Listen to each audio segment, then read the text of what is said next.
There's something specific about pool decisions that doesn't show up the first summer. The first summer is wonderful. Everybody's in it, the neighbors are coming over, the kids never want to leave the backyard. Year 3 is when things change. The maintenance bills are real now. The trends have shifted. Some of the design choices that seemed bold at the time start to feel a little less bold. By then, you can't really undo any of it without writing another $20,000 check. That's the part that makes pool decisions tougher than most home choices. Unlike a paint color or a piece of furniture, what you decide at install is basically permanent. The chemistry can change, the cushions can change, the deck might get refreshed eventually. But the shape, the depth, the placement, the plumbing, those are forever. I've been around enough pool conversations on year 4 to start noticing patterns. The same handful of choices come up over and over. Some you can plan around. Some, honestly, you only know about if somebody who already built one tells you. So before any concrete gets near your backyard, here's the stuff I'd want a friend to warn me about. Whether you're in the dreaming stage, the planning stage, or just lurking on Zillow at houses with pools and wondering. Start with size because almost everyone gets this wrong and not in the direction you'd think. Most people assume going too small is the trap. Sometimes it is. If you wanted to actually swim laps, you need around 30 feet of length. And a lot of suburban pools come in shorter than that because the builder is fitting around a setback. So if real swimming was the whole point, measure carefully before you sign anything. What I see more often though is the opposite. People build way bigger than they actually use because in the moment, a bigger pool feels more impressive. 4 years in, they're heating 4 times the water they swim in, paying chemical bills for water that holds maybe 3 people at a time, watching the electric bill climb every summer. Every recurring cost scales with surface area, forever. The honest size for most families is smaller than instinct suggests. Plenty of stunning backyard pools are 12 by 24. Some are smaller. A pool you actually swim in beats a pool you can't afford to heat. Depth is its own conversation that nobody really has with you. The default for decades has been 3 feet at the shallow end, sloping down to 8 or 9 feet at the deep end, because you needed that depth for diving. If you're not diving, you don't need it. The modern thinking on family pools is a flat 4.5-foot depth from end to end. You can stand at any point. Kids can play anywhere. You're heating 1/3 less water. And it's actually better for lap swimming because the depth is consistent.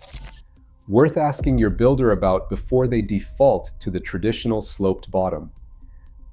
Then there's the shape question, which gets me every time I see it go wrong. The kidney-shaped freeform pool reads as 1998 the moment you put it in. If freeform is genuinely your taste, no argument from me, that's a real preference. But pool shapes date a backyard the same way. Sofa silhouettes and kitchen cabinet styles date an interior. A clean rectangle from 1955 still looks great today. A kidney from the 90s looks like the 90s. For something that's literally going in the ground forever, the rectangle is the safer bet. Modernist, classic, doesn't tie itself to a decade. You don't have to go strictly rectangular either if that feels too austere for your house. There are softer versions. The Roman end pool, which is a rectangle with one rounded end, or the Grecian with cut corners, that read as classic and a little more architectural than a pure rectangle without going full freeform. Those have aged well. Plaster color is a whole conversation nobody has with you at the showroom. White plaster looks crisp in photos. In real life, white plaster shows everything. Every leaf shadow, every speck of dirt, every algae bloom you're behind on, every stain from the minerals in your water. By year 3, even with great chemistry, you've got that old bathtub look. You can resurface, sure, $15,000 to $20,000 to redo it. The other extreme, the very dark or black plaster, looks incredible in photos, almost like a reflection pool. 2 problems though. Dark plaster absorbs heat, so in hot climates, pool temperatures can climb uncomfortably high, and it hides debris and algae until things have already gotten away from you because you can't see what's accumulating at the bottom. The sweet spot designers keep landing on is medium blue-gray or a quartz aggregate finish. Pebble finishes are also having a moment because they hide imperfections and last roughly twice as long as standard plaster. Diving boards are the next one worth flagging because they're a financial trap most people don't see coming. Conceptually, I love a diving board, I do, but they require a deep end of 8 or 9 feet, which means you're building and heating a pool with way more water than you actually need. On top of that, most homeowners' insurance companies in America now charge a steep premium or outright refuse to cover a pool with a diving board because the liability is enormous. Same story with slides. That's why you see them disappearing during renovations and almost never being replaced. Not because nobody wants fun anymore. The math just stopped working. If you want a jumping moment, build a flat deck next to a 4.5-foot depth and call it a day. Where the pool sits in the yard matters almost as much as what it looks like. I see this go wrong constantly. People tuck the pool right under trees because the shade is gorgeous and the vibe in photos is stunning. Then comes pollen season, then leaf drop, then constant skimmer baskets full of debris, then the staining on the deck from fallen berries, then the roots, eventually, which can compromise the structure of the pool itself. Most builders recommend at least 15, ideally 20 feet of clearance from any significant tree canopy. If you have to be near trees, deciduous beats evergreen, but not all deciduous are equal. Oaks drop acorns that will dent and stain plaster.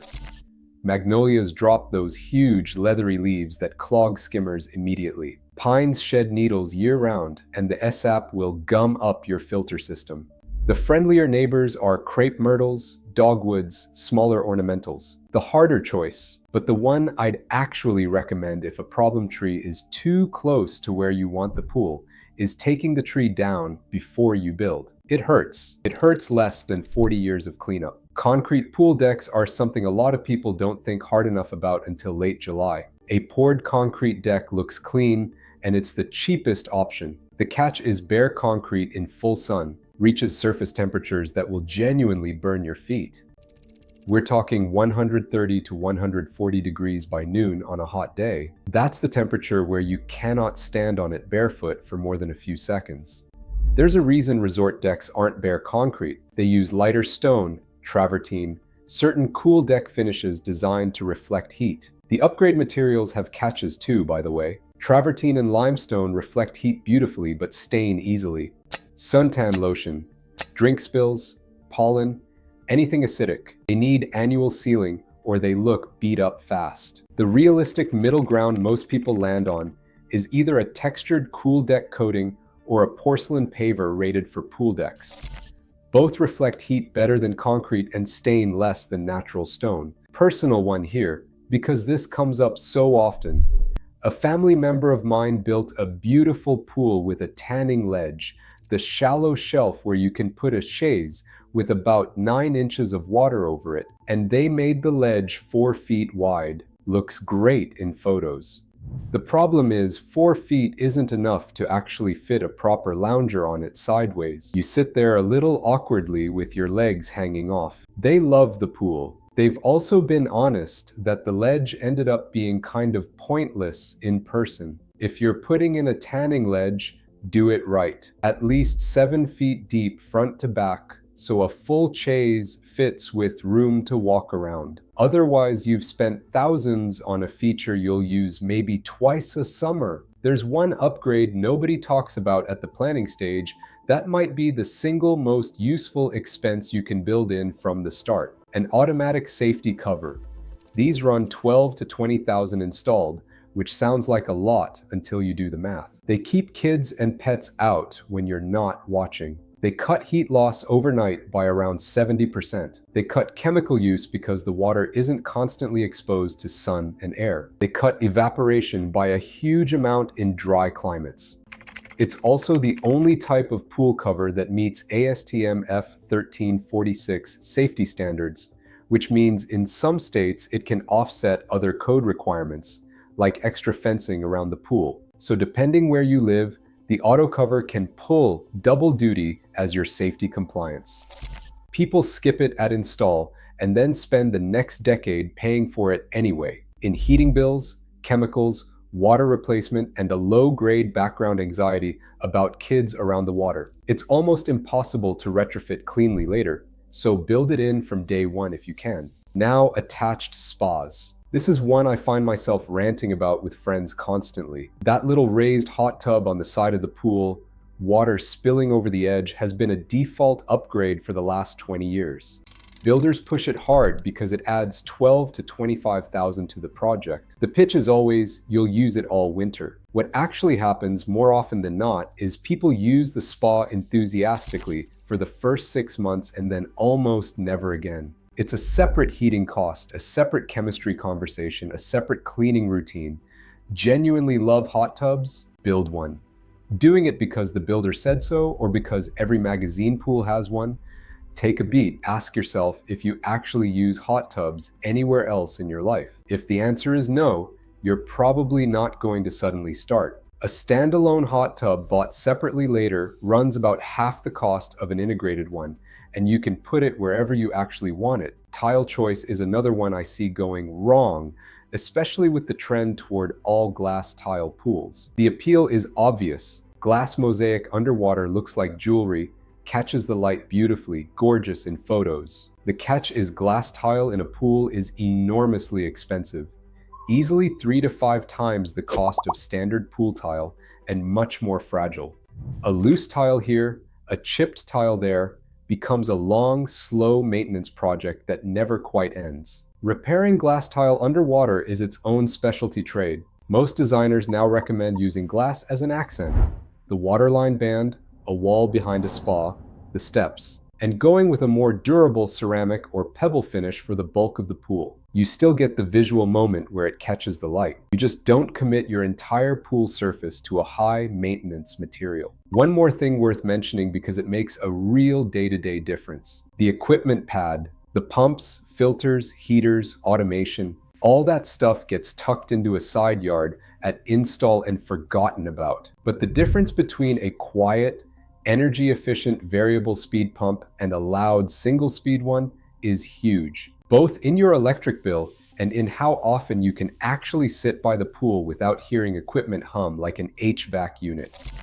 If you're at the build stage, pay the extra for variable speed. Every month forever, you'll be happy you did. While you're at it, ask about basic pool automation. The systems that let you control the pump, lights, heater, and chemistry from your phone used to be a luxury add. Now they're maybe a few $100s on top of what you were already spending, and they completely change how you actually live with the pool. Turn the heater on from the driveway on the way home from work. Check the chemistry without going outside.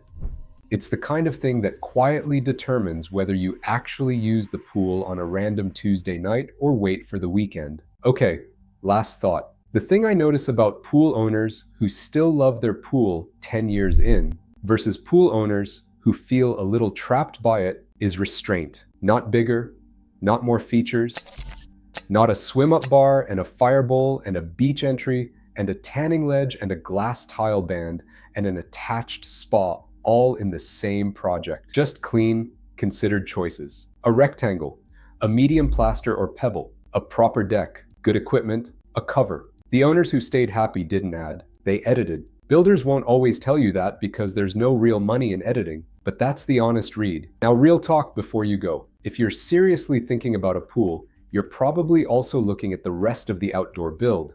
The kitchen out there, the covered patio, the fire feature. And I'm telling you, the same delayed regret pattern I just walked you through shows up even harder with outdoor kitchens. I made a whole video on why the average $30,000 outdoor kitchen ends up basically unused by year 3. Same trap, different feature. If you're about to spend real money outside, that's the one to watch before any of this becomes permanent. I'll drop it right here.